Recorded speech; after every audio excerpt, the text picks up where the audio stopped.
Welcome back to Universal Studios Hollywood. After 5 events in the men's competition, Eric Sutton with the lead. And here's Todd with a colorful explanation of what's next. Break through and conquer has kind of a machismo ring to it, doesn't it? Combining the skills of wrestling and football. Football. Takes me back a little bit. A little deja vu. Feels good to have this under your arm. But then again, there is a gladiator in the way. In 15 yards, I have to get through him for 5 points.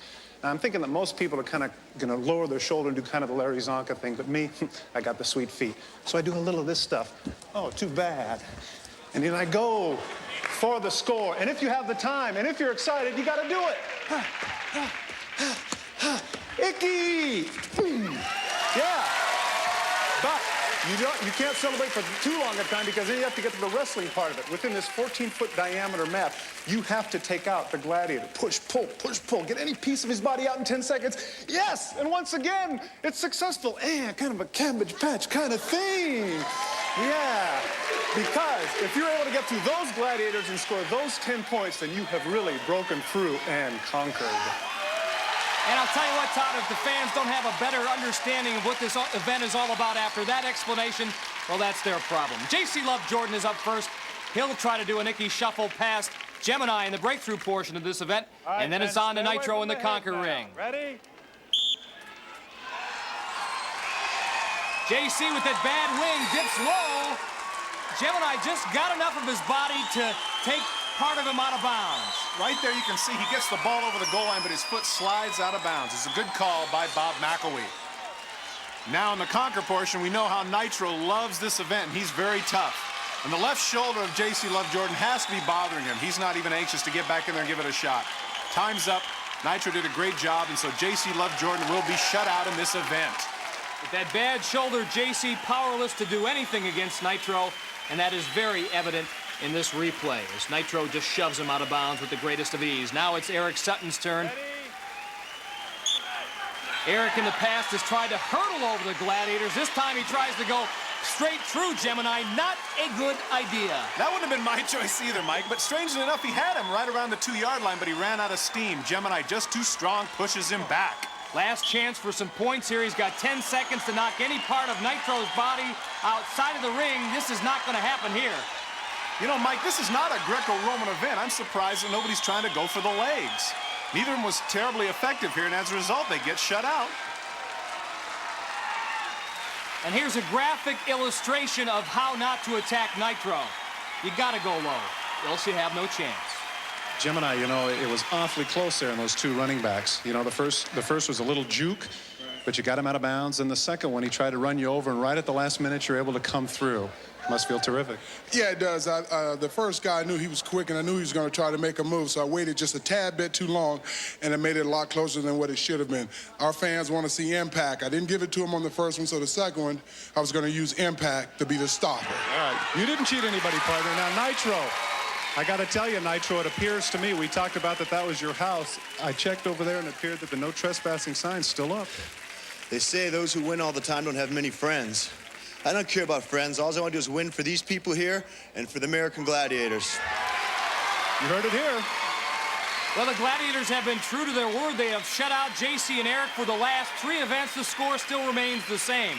After 5 events in the women's competition, Cheryl Zylich with the big lead over Christine Lacatose. Cheryl Ann up first in Breakthrough and Conquer, and the first woman she'll have to deal with is Lace in the breakthrough portion of this event. And Cheryl Ann definitely determined. Oh, my goodness. Ran right over the top of her and scored. Are they going to say she was down or not? That's hard to tell. Well, they gave her credit for it, so she has a chance to earn the full 10 points if she can push Zap outside of the ring, and she does.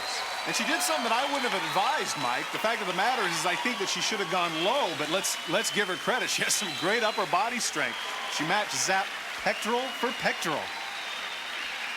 Here we get a chance to see, right up top she goes, using that upper body strength. They're hooked up, and right here, she pulls him by the shoulder. Zap can't get away. Cheryl Ann gets 5 points.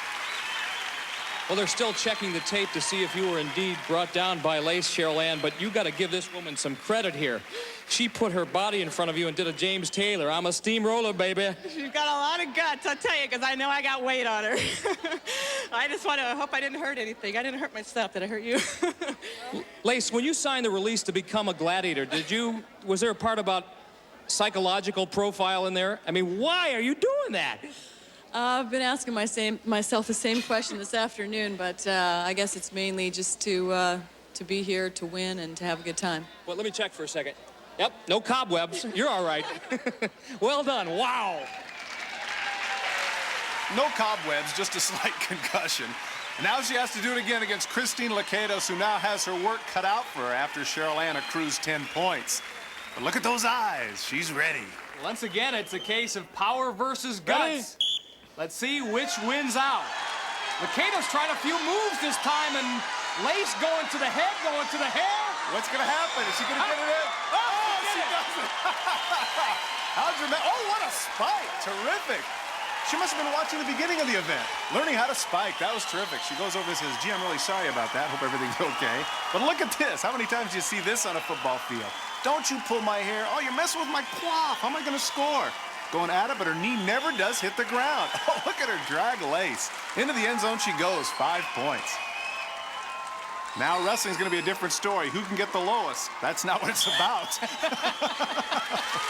Oh, one-leg takedown. She should have kept going. I thought she had her there. Getting close. Oh, right there. It looked like she had her foot out, but I guess not. Bob McElwee says no. And Christine's a little bit disgusted as she pushes Zap away. Here we get a chance to see right there. It looks like she's going to pull her all the way out, but right there pushes her in the chest and gets her foot out before Christine can get it out for the requisite 5 points. So as a result in the breakthrough and conquer, Cheryl Ann gets 10 points to Christine's 5. And the score after 6 events has Cheryl leading by a count of 44-19.